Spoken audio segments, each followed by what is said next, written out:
Hey, hello everyone. Welcome to the another episode of Product Management Interview Experience. And today we have Sanchit, who has recently joined SAP Canada. Welcome, Sanchit. Hey, thank you, Sugat. So happy to be here, and I've been a big fan of your channels. I've seen like quite a few interviews, and I'm so happy to be here, sharing my knowledge in whatever little way I can. And yeah, really looking forward to this. Thank you, Sanchit, for talking to us and being part of this channel. We are really excited to how it goes because uh, we have taken another step ahead with this episode because we are going to the international product interview experience for the first time. So far, I have been covering all the episodes of interview experience related to India, but this is something we are covering for the first time. This interview experience is based out of SAP Canada. So yeah, I think the viewers of the channel would find it interesting to understand how the interview process happens in India as compared to outside India. So really excited to have you over here. Before we begin, folks, I would request everyone to please like, share, and subscribe this channel so that it reaches out to so many other viewers and it helps give us a motivation to create more such awesome videos. So without any further ado, let's get started. Uh, Sanjit, why don't you go ahead and introduce yourself? Sure, I'll do that. So my name is Sanchit Ahirav. Right now, I'm based out of Montreal in Canada. I've been here for like 2.5 years. So very quickly, I'll just go to my about me section. So yeah, I work for SAP Canada in the customer experience division. My role is that of a product manager. To give you a bit of insight about my education, I did my bachelor's in Chennai. I did a computer science engineering course in Chennai from an Anna University affiliated college, and then I did my master's pretty recently from McGill University. So I did my MBA in strategy and marketing over here, and I graduated as recently as like last year, November.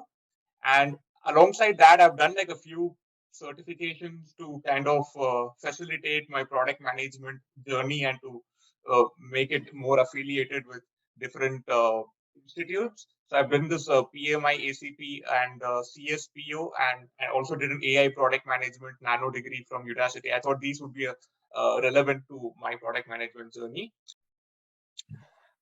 Okay, sure. So, yeah, so very briefly, I would like to go over the timeline of my journey. So, I started my career in 2014 as a Python intern for like a span of 3 months. And then I went on to join Tringapps in the associate product manager role, APM. And that's pretty unorthodox, right? Like, very few people get to start off their careers as a product manager. I was fortunate enough to get that opportunity. I was there for 4 years, and then eventually I made a transition to Germany in which I was like applying for product management jobs sitting in Chennai, in Germany.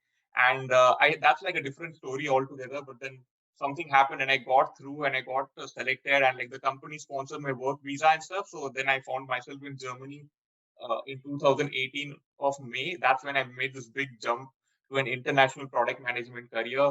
I was there in Germany for 1 year. Eventually, I got my PR. I moved to Canada. I joined Hitco News as a business analyst come product manager. So that ended up pretty well for me for 2 years. I did my MBA on the side, did more of a part-time MBA with evening classes and stuff. And then after my MBA, I transitioned into a product management role at SAP. A pretty interesting, journey you have been so far, Sanchit. I think although this episode is specific to SAP interview experience, but I think towards the end, we would love to understand, how you make that transition in 2018, like applying to the outside product roles and how other aspirants can also go about it, and also would also love to understand, right? What's the difference you see? You worked as a PM in India and outside India. What were the few cultural differences you see and the work style? So we'll keep all those discussions for the later. But now let's get started with the core topic, which is would love to understand, your entire interview experience at SAP Canada, how it eventually started, what were the different process and rounds. Sure. Yeah, I would be happy to go into that. So, firstly, again, I would like to. So, before actually landing the first interview, there are few steps which I had to go through and like very diligently and consistently. This is something which was more of a like a change, and I had to go through this for a span of few weeks before I could actually see the results shaping up, right? So I would like to start off by sharing those steps with the viewers. The first thing would be like enhancing my LinkedIn profile, right? So I had to make sure that I do a lot of keyword stuffing and such in my LinkedIn profile, so that the recruiters or something, when they're looking for product managers, my profile actually comes on top of the organic search result. So I had to do that. So I mean, make sure like you have a lot of your about us section is pretty concrete. You have a lot of keywords, your job descriptions at all your previous uh, employment companies are like pretty top notch. So you make sure you work on that, like do your due diligence on that. Secondly, again, I targeted like my top five companies. I made a list of it. I went to their careers page. Uh, because a lot of jobs, in my opinion, they come up on the career page, but they don't on LinkedIn, or even if they do, it comes after a few days, and then like you miss the boat, right? So, to be an early applicant, the point is to go on their careers page, set up the notification alerts, and like as soon as you get like a product manager opening at one of your target companies, you would get an email, and then like you swoop in and like apply for it then and there. Again, networking is a big thing over here, as it would be in India, I'm sure, but more so over here, like LinkedIn is like a primary source of referrals and stuff like that, and like also it's a pretty good tool to actually learn about what the job responsibilities and the opportunity is at hand. So again, I did a lot of networking on LinkedIn. I reached out to a lot of SAP employees just to understand what the team structure is, what are typical day-to-day activities, what is the gap in my profile which I can fill before actually going forward with the application process. I would also go as far as to say that you can tweak your resume for each job description, which I did. So go to a job description which you think you have a natural alignment for, and like tweak your resume so that those keywords and stuff match with what is there in your resume.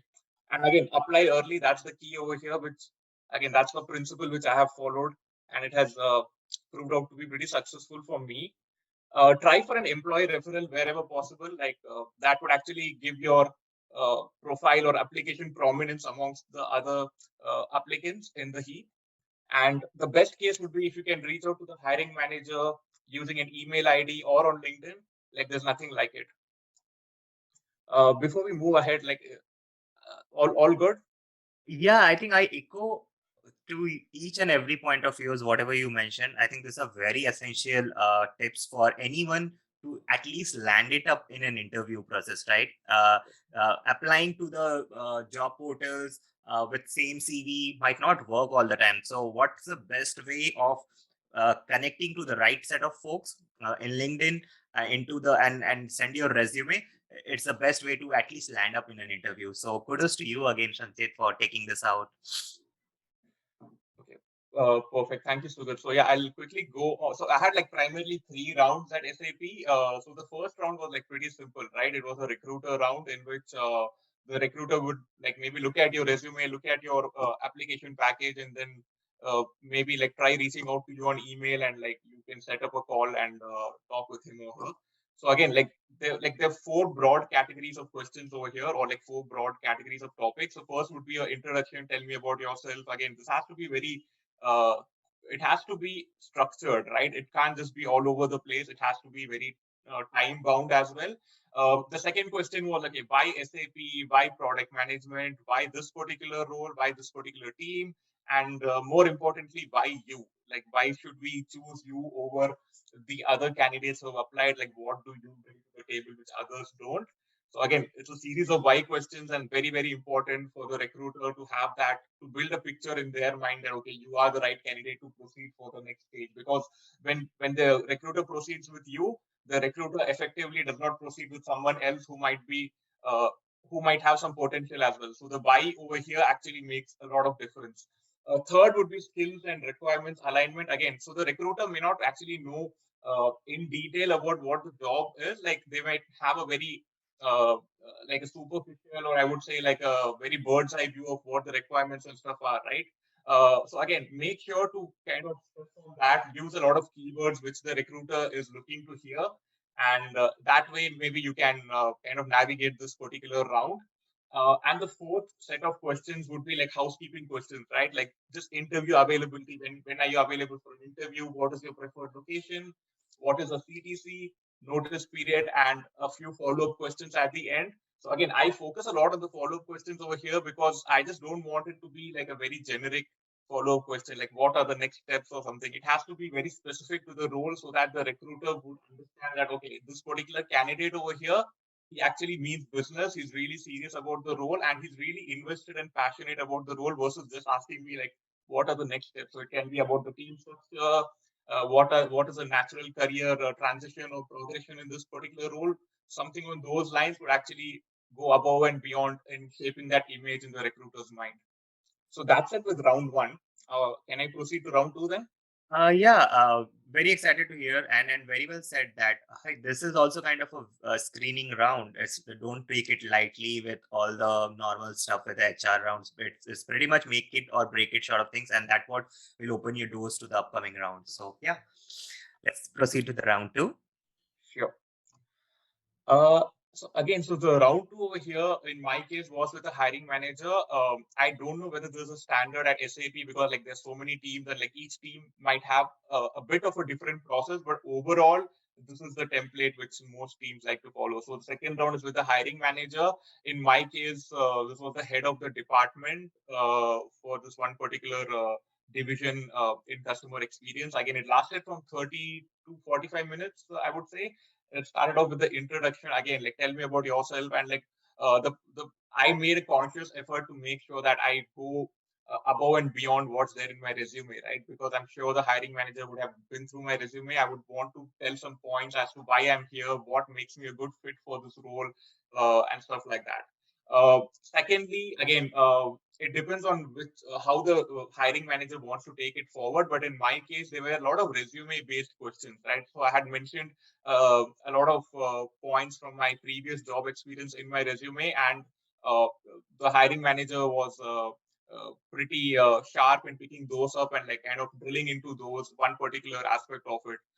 So let's say if you mentioned that okay, you've tackled like a stakeholder engagement problem in a very nice way, and that resulted in something, then the hiring manager was like, okay, tell me when this happened, how it happened. So just to provide some empirical data based on what you had mentioned in your resume, right? That's pretty important just to make sure that you're not like bluffing and the recruiter does not really think that, okay, this guy's making up stories.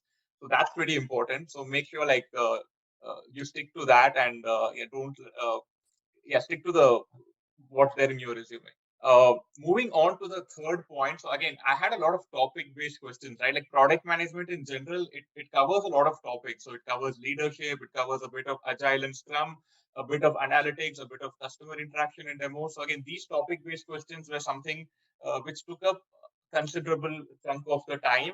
So like one possible question was that what are your styles of leadership, right? Like what kind of leadership do you associate yourself with, and like how would that change based on the environment or the role or the team structure and stuff like that. Like another question was, okay, like can you tell me about an agile process which you have implemented and what are the shortcomings, and uh, what can you take away from it and how can you improve it going forward for your next job. So these were a few questions which are topic based. Again, so these are like few topics which were covered, but again there can be like a whole another list of topics which the recruiter can cover. These were the ones which I were asked. Then there were role play based questions, right? So these are pretty. Again, you can't prepare for these enough. These are something which it comes from the recruiter's imagination at that point in time, right? So you would be put into a situation, and so one question which I got was like conflict resolution, right? So as a product manager, leadership and communication and team management is a key responsibility. And if there's a conflict within a team member or a group of or a bunch of team members, like how do you proceed with that, how do you resolve that? So that is something which came up as well, and you have to make sure that your solution is actually concrete, and it's not a very easy, like a very generic answer, right? It has to be specific to what the recruiter is looking for. So again, those were a few questions which came up as well. Like, how do you prioritize features, right? Versus just saying that, okay, I would go for all of these frameworks which are there on the internet, like the RISE framework or something. It has to be above and beyond that. Like, okay, like how do you implement? So it all comes down to implement. how do you implement that particular framework in your day-to-day things, right? So that's pretty important. And finally, as with the previous round, the questions for the interviewer were pretty important over here as well. So made a lot of uh, I did a lot of research to make sure I asked like pointed questions regarding what a typical day would be like. What are the skills and traits for success at this particular role? What is the team structure, and how can I contribute? So all of these questions would actually again make the recruiter believe that okay, this particular candidate is really invested in this particular role. So yeah, I think that helped me sail through this round. Yeah, awesome piece of advices and the kind of interesting kind of questions which are being asked. Like it's kind of a 360 product screening sort of thing, what HR hiring manager is trying to do in the first things. And let's move on to the upcoming rounds and see how the interview happens. Sure. So again, the third round over here in my case was it's a pretty standard thing over here in interviews in Canada. So you either have a case study, a take-home case study, and a take-home assignment. So in my case, it was a bit different. I had a take-home product pitch kind of a session in which the ask was that I have to pitch a product enhancement or a new product to a group of stakeholders and have them allocate resources for it. So think of it like a Shark Tank or a Dragon's Den kind of a scenario in which uh, eventually there was like a meeting, there was a session scheduled with 5 panelists from all over SAP, most of them from senior leadership roles, and like then I had to present to them in 10 minutes, and the remaining 20 minutes were like more for question and answers and stuff. So that was a pretty interesting ask. I haven't really been through this. So and again, it had to be a product pitch, right? So it had to have certain it had to have a structure to it and like certain components to the pitch which a general case study may not have. So yeah, again, I'll go over that. So again, like as I was thinking, which product do I choose? I thought of going for Uber Eats, and I tried and made it as specific as possible. Right? So my aim was to propose a major update for the version 7 of Uber Eats for the mobile app, considering the increasing user complaints, negative online ratings, and growing competition. So again, a problem well defined is a problem half solved.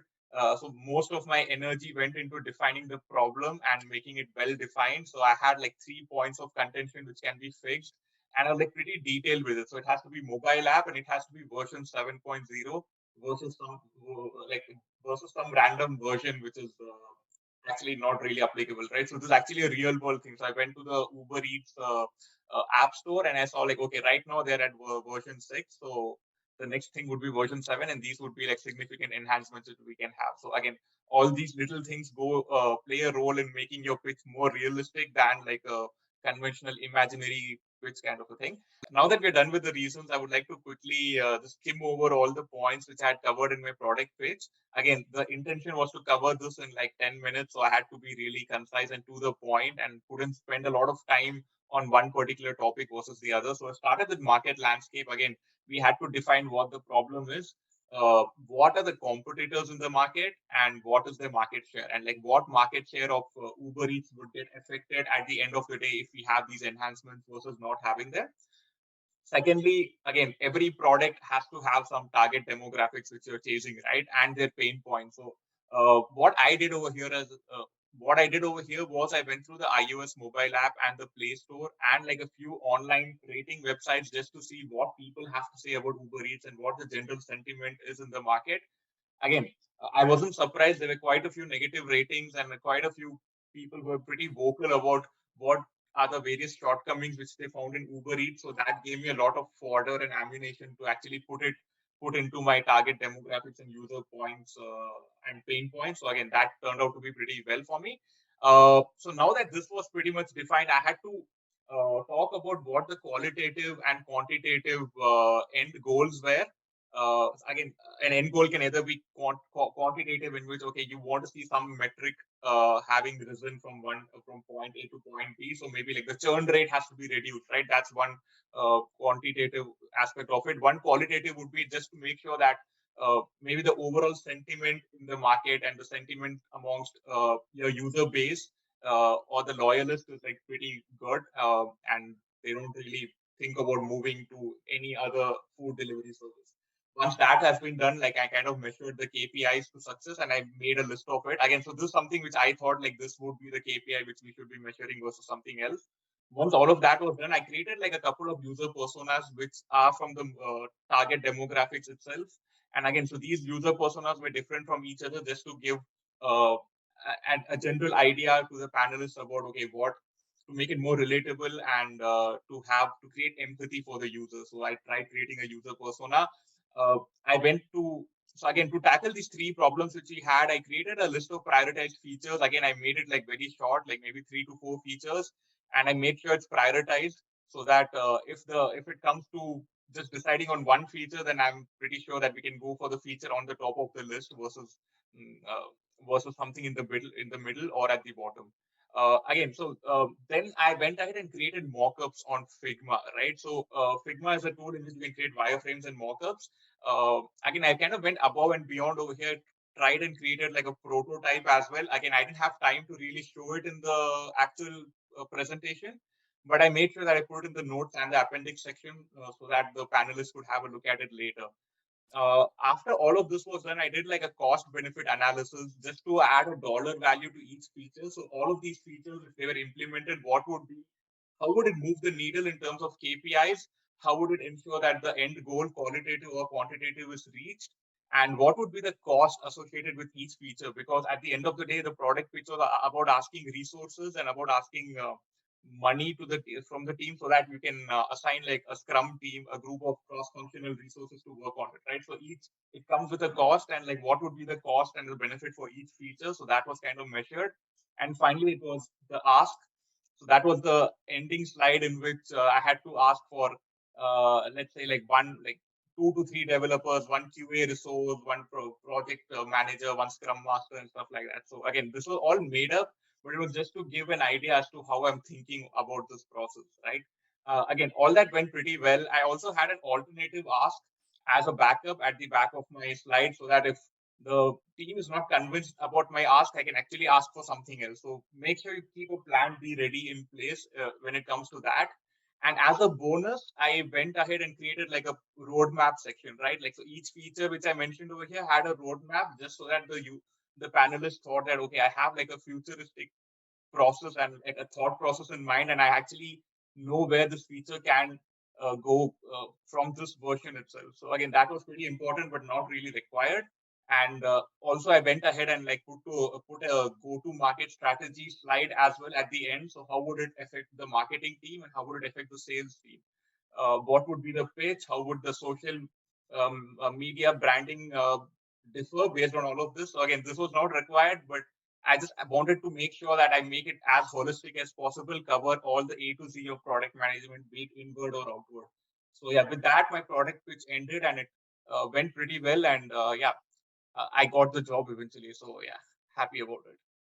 I think it's a pretty detailed analysis of what was the question, also how it has to be answered in such scenarios. So you have taken a leap in explaining each and every point of it in a very detailed and crisp way. I'm sure viewers who are watching this, right? I think if they come up across similar case studies, I think this is one of the best framework to follow and present yourself in such kind of product pitches. Yeah, So yeah, thank you. kudos, Sanchit. What's next? So yeah, I mean, you eventually mentioned this was the last round, or was there any upcoming rounds, or that was the you were extended the offer after this? Uh, yes. So after this, I was sent an email like I think a couple of days later saying that okay, like everything went well and we want to make you an offer. And then yeah, then it's pretty simple, right? The recruiter or the HR would call you and like just negotiate the salary and when can you join and do you have any conflict of interest with your current employer or like stuff like that. Like yeah, pretty like how like basic housekeeping stuff, but yeah, nothing worth mentioning over here. Yeah.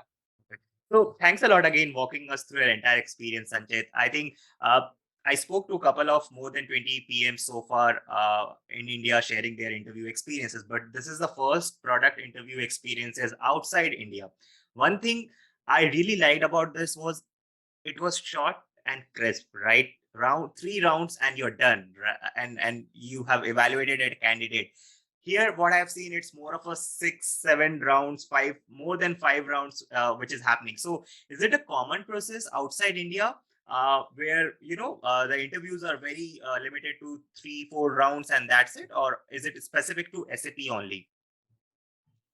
Uh, yeah, so I can talk about my experience. I've been through like 3 to 4 interview rounds with various companies, and like some big companies, some small companies, and yeah, just from what I can see, no interview stretches beyond 3 to 4 rounds. That's for sure. So I haven't really come across a company which goes for 6 to 7 rounds. But yeah, that's surprising to know that in India, like most of the companies have that. It's more of a longer process, I believe. Also here, I would like to add the notice period over here in Canada. At least it's 2 weeks. It's not 3 months. So like the turnaround time also in relative to that would be a bit shorter, I presume, for the interview process itself.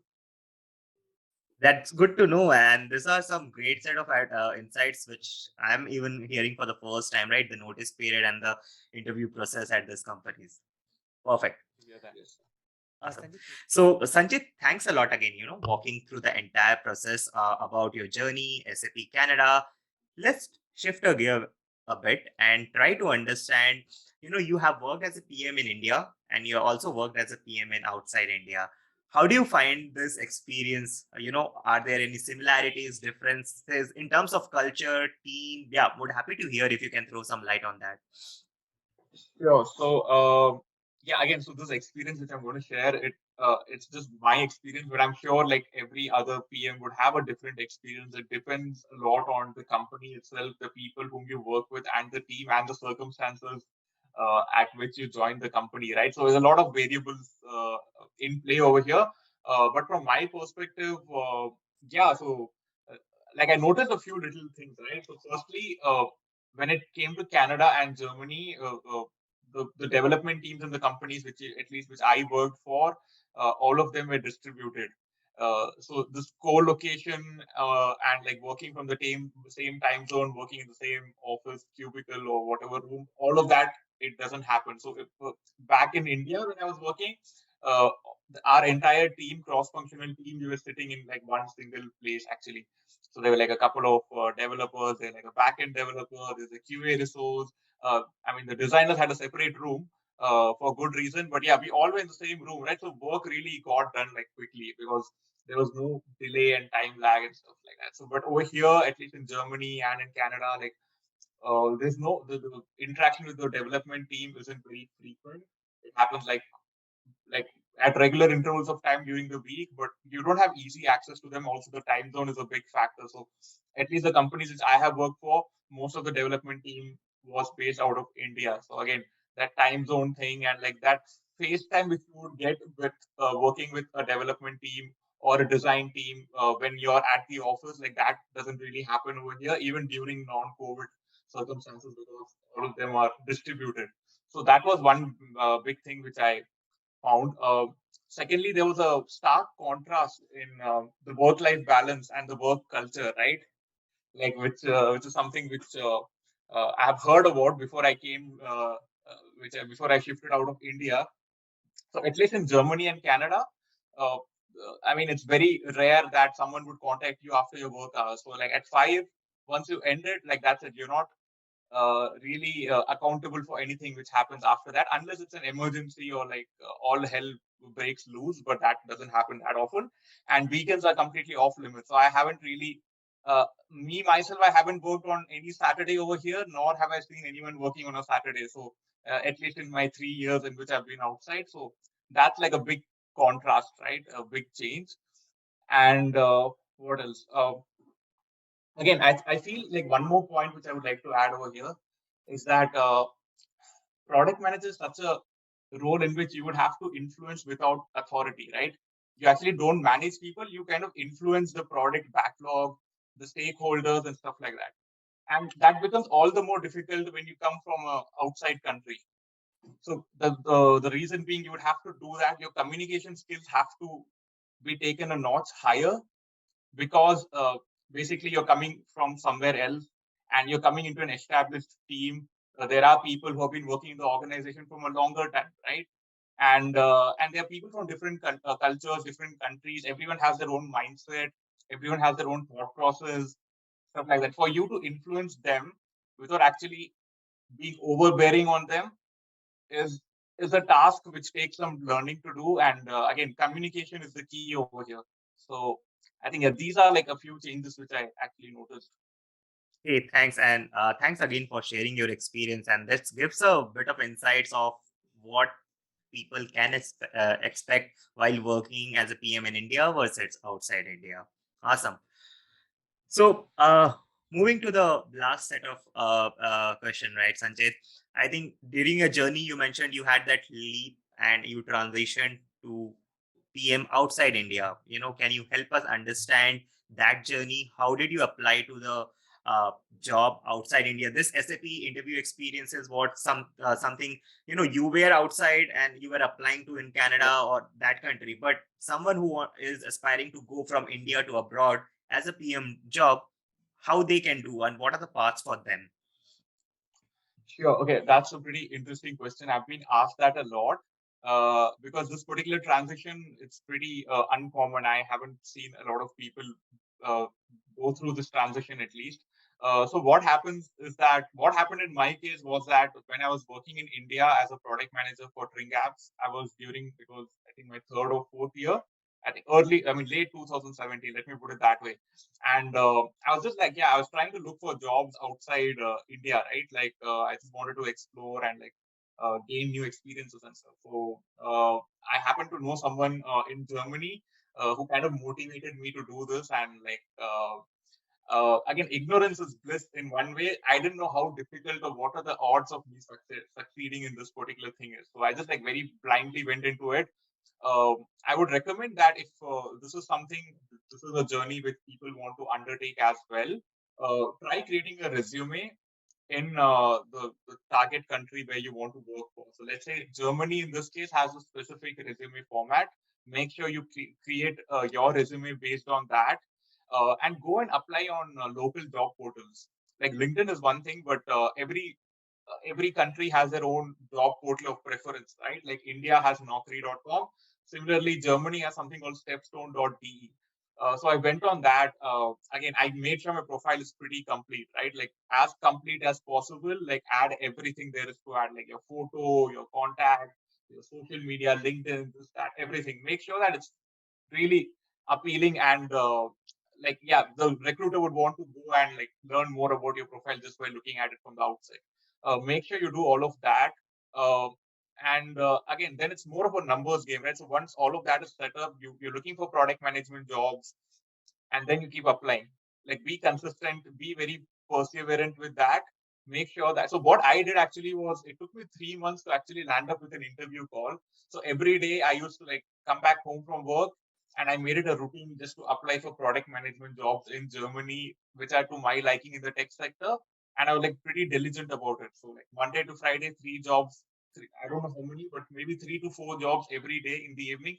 Go at it, and eventually like again the numbers would come into your favor. So if you have applied for 100 companies, like at least five would get back to you for sure. That always happens. In my case, like a few more got back to me. We had a few Skype interviews and stuff. And again, uh, uh, it's a bit difficult because if you don't know German, at least in Germany, as an example, if you don't know German, you don't have a work permit and stuff, then it's a bit more difficult than it would be in an English speaking country or a country which doesn't require you to have a work visa to go work there. But in my case, again, if you're good, you're good, right? So the company, they actually see a value in you.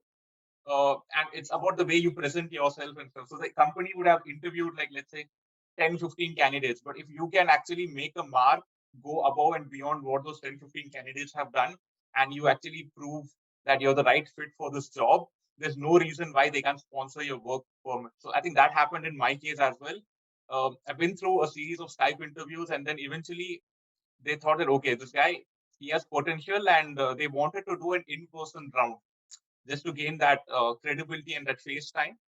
So again, so they sponsored my tickets to Berlin. So I went there for like 3 days. I had like a 3 day rigorous interview, right? It wasn't easy. So I had to be there, and it wasn't like you do the conversation and you're done with the interview. So for 3 days, like people would be constantly noticing, okay, how is this guy behaving? Is he more of a cultural fit for German, like in the German office and stuff, right? Because like if you don't know German and like you're an outsider, and then you have to go ahead and influence people as a product manager, it's a whole different ball game. So again, make sure you prepare for that. Sorry, you were saying something? Did you know German at that time? No, I still don't know German, and Okay. yeah, I never knew German. I just know like a few words, but again, as a product manager, per se, you don't for that particular role, I didn't require German. But the question was not that. The question was whether I'll be able to fit into the company environment and I'll be able to actually talk to the developers and make sure that I get my point across without sticking out like as a sore thumb or something. So again, that was the whole 3 day cultural fit kind of an interview which I had to go through. But I know a few people in my friend circle who has been through the similar process as well, but for more developer roles. Again, so this is something which is very common. I won't say it's very common, but I've seen instances of this happening in which you can sit in a country of your choice and get apply for a country in a different country while just following a few processes like I had mentioned earlier. So that worked out in my favor. Eventually, I got a job contract. They sponsored my work visa, and like I started my work in Germany. So yeah, that turned out to be pretty good. Awesome, Sanchit. And this was an awesome interview experience. And thanks a lot for sharing all your insights. So, a couple of key takeaways from this entire episode was, hey, about first the how the interview experience happens in SAP Canada, followed by your journey of working as a PM in India and outside India, and finally the how you transition from India to a German PM. So I hope the viewers who are watching this really find this insightful, and feel free to connect to Sanchit on LinkedIn. And if you have any queries, I think Sanchit would be more than happy to answer all of them directly. Yes. Thank you so much, Sugat. This has been great. And yeah, I look forward to connecting with you offline. Thank you. Thank you so much, folks. And please like, share, and subscribe this channel so that it again reaches out to a more audience, and stay connected for more such awesome episodes. Thank you so much.